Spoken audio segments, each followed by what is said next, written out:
Bonjour, beaucoup d'amis plus âgés m'ont parlé du baclofen pour l'arrêt de l'alcool suivi par son médecin. Merci d'avance et bravo à toi.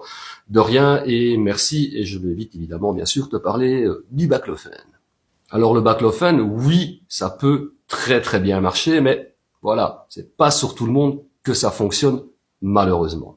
En tout cas, évidemment, bien sûr, ça vaut la peine de tenter le coup. Le baclofen ou d'autres médicaments de ce genre, en fait, ça va vraiment être pour casser, couper, diminuer les envies de consommer de l'alcool. Comme j'ai dit, ça vaut la peine d'essayer. Si ça marche, tant mieux. Alors on sera suivi par le médecin qui l'a prescrit, mais en complément, je reviens encore une nouvelle fois avec ça, faudra quand même réfléchir à se trouver un psychologue spécialisé en addiction.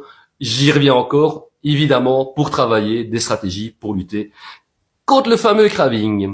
Tout simplement parce qu'une fois qu'on va arrêter ce traitement, parce qu'un traitement pareil, c'est pas ad vitam aeternam, c'est pas à vie, les crises d'envie, le craving risque quand même fortement de faire surface, et dans ce cas-là, c'est quand même bien d'avoir travaillé ces fameuses stratégies pour lutter contre ce fameux craving. Ça dépend d'une personne à l'autre, mais bon, voilà. Au début, le craving peut être très très très présent, il peut être très très très intense et épuisant psychologiquement, mais même physiquement.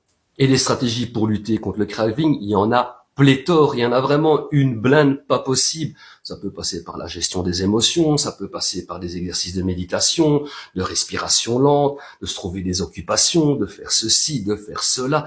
Il y a vraiment une blinde qu'on peut nous expliquer ici et là, et qu'on peut très bien aussi adapter à notre propre sauce. Donc oui, le baclofen, ça peut être très efficace si la personne est sensible à ce médicament-là, mais vraiment pour bien compléter le bazar, il faut quand même prévoir un petit suivi psychothérapeutique avec donc un psychologue spécialisé en addiction.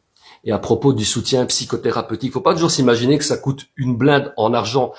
C'est intéressant aussi d'aller se renseigner auprès de sa mutuelle pour voir combien de séances on peut se faire rembourser, parce que des séances de psy, chez certains psys en tout cas, peuvent être remboursées et même très bien remboursées.